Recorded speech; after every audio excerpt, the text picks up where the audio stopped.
കേറ്ററ്റുമായി ബന്ധപ്പെട്ട് കുറച്ച് previous questions ആണ് നമ്മളിന്ന് നോക്കുന്നത്. ഒരു പ്രദേശത്തിൻ്റെ ഭൂപടം തയ്യാറാക്കുന്നതിലും സംഗീതോപകരണങ്ങൾ ഉപയോഗിക്കുന്നതിലും മിടുക്ക് കാണിക്കുന്ന കുട്ടി ഏതെല്ലാം ബഹുമുഖ ബുദ്ധിയാണ് ഇവിടെ പ്രകടമാക്കുന്നത്?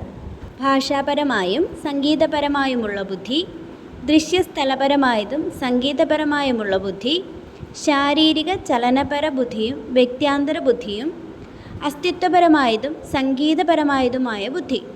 ഇതിലേതായിരിക്കും വരുന്നത്? നമ്മൾ ബഹുമുഖ ബുദ്ധി എന്നുള്ള പോർഷനൊക്കെ പഠിച്ചതാണ്. അപ്പോൾ ഇതിലേതായിരിക്കും? ഒരു പ്രദേശത്തിൻ്റെ ഭൂപടമാണ് കുട്ടി മനസ്സിലാക്കുന്നത്. അതുപോലെ തന്നെ കുട്ടിക്ക് എന്തില്ല, സംഗീതോപകരണങ്ങൾ ഉപയോഗിക്കുന്നു. അപ്പോൾ ഒരു സ്ഥലമാകുമ്പോഴത്തേക്ക് അവിടെ എന്താണ്? ദൃശ്യ സ്ഥലപരമായ ബുദ്ധിയാണ് അല്ലേ? അതുപോലെ സംഗീതോപകരണം ആകുമ്പോൾ സംഗീതപരമായുമുള്ള ബുദ്ധിയാണ്. ഓപ്ഷൻ ബി ആണ് ഇവിടെ ആൻസർ വരുന്നത്. അടുത്ത ക്വസ്റ്റ്യൻ, ചുവടെ നൽകിയിരിക്കുന്നവയിൽ കൂട്ടത്തിൽപ്പെടാത്തത് ഏത്? റോഷ മഷിയൊപ്പ് പരീക്ഷ, തിമാറ്റിക് അപ്പർസെപ്ഷൻ ടെസ്റ്റ്, പദസഹചരത്വ പരീക്ഷ, സഞ്ചിത രേഖ. അപ്പോൾ ഇതിലേതായിരിക്കും വരുന്നത്? റോഷ മഷിയൊപ്പ് പരീക്ഷ, തിമാറ്റിക് അപ്പർസെപ്ഷൻ ടെസ്റ്റ്, പദസഹചരത്വ പരീക്ഷ അല്ലെങ്കിൽ WAT. ഇതെല്ലാം പ്രധാന പ്രക്ഷേപണ തന്ത്രങ്ങളാണ്, അതായത് പ്രൊജക്റ്റീവ് ടെക്നിക്സ് ആണ് ഇവയെല്ലാം.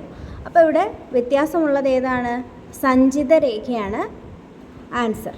മൂന്നാമത്തെ ക്വസ്റ്റ്യൻ, ചക്രത്തിലോടുന്ന കളിപ്പാട്ട വണ്ടികൾ തള്ളി ഓടിച്ച് ശീലമുള്ള കുട്ടി ചക്രമുള്ള മറ്റു തരം കളിപ്പാട്ടങ്ങളും അതേ രീതിയിൽ ചലിപ്പിക്കുന്നു. അതായത് നിലവിലുള്ള അറിവുകൾ ഉപയോഗിച്ച് പുതിയ സാഹചര്യത്തെ മനസ്സിലാക്കാൻ ശ്രമിക്കുന്നു. ഈ പ്രക്രിയയെ ഡാഷ് എന്ന് വിളിക്കുന്നു. സ്വാംശീകരണം, സന്തുലീകരണം, സംയോജനം, അനുതാപം. ഏതാണ് ആൻസർ വരുന്നത്? ആൻസർ ഓപ്ഷൻ എ, സ്വാംശീകരണമാണ്, അതായത് അസിമിലേഷൻ. പിയാഷെയുടെ വൈജ്ഞാനിക പഠന സിദ്ധാന്തത്തിലെ 2 മുഖ്യ സമ്പ്രദായങ്ങളിൽ ഒന്നാണ് സ്വാംശീകരണം എന്ന് പറയുന്നത്. അതായത് വൈജ്ഞാനിക ഘടനയിലുള്ള പരിചിത സ്കീമയുമായി ബന്ധപ്പെടുത്തുക വഴി അപരിചിതമായ സ്കീമയെ പരിചിതമാക്കി മാറ്റുന്ന പ്രക്രിയയാണ് ഇതെന്ന് പറയുന്നത് സ്വാംശീകരണം എന്ന് പറയുന്നത്. സിമ്പിളായിട്ട് പറയുകയാണെങ്കിൽ അവൻ അറിയാവുന്ന ഒരു കാര്യം അറിയാത്തൊരു കാര്യവുമായിട്ട് കണക്ട് ചെയ്യുകയാണ്, ബന്ധപ്പെടുത്തുകയാണ്. അപ്പോൾ അതിനെയാണ് എന്തെന്ന് പറയുന്നത്? സ്വാംശീകരണം അല്ലെങ്കിൽ അസിമിലേഷൻ എന്ന് പറയുന്നത്.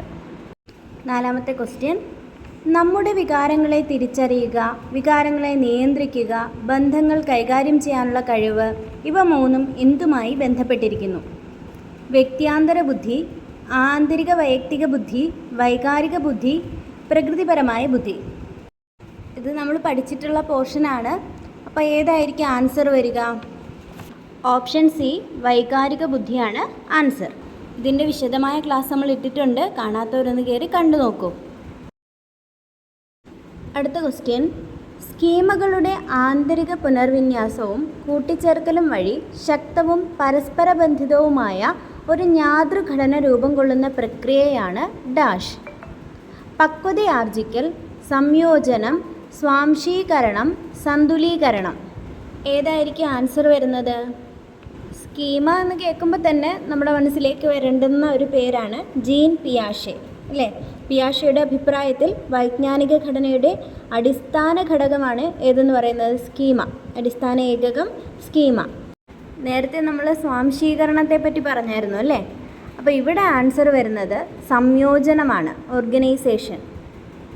എന്താണ് സംയോജനം എന്നുള്ളത് ഇങ്ങനെ തന്നെ അങ്ങ് പഠിച്ചു വയ്ക്കുക. ഓക്കെ, ഈ വീഡിയോ നിങ്ങൾക്ക് ഉപകാരപ്പെട്ടിട്ടുണ്ടെങ്കിൽ കമൻറ്റ് ചെയ്യണേ. ഇനിയും ഇത്തരത്തിലുള്ള വീഡിയോ വേണമെന്നുണ്ടെങ്കിൽ അതും കമൻറ്റ് ചെയ്ത് പറയണേ.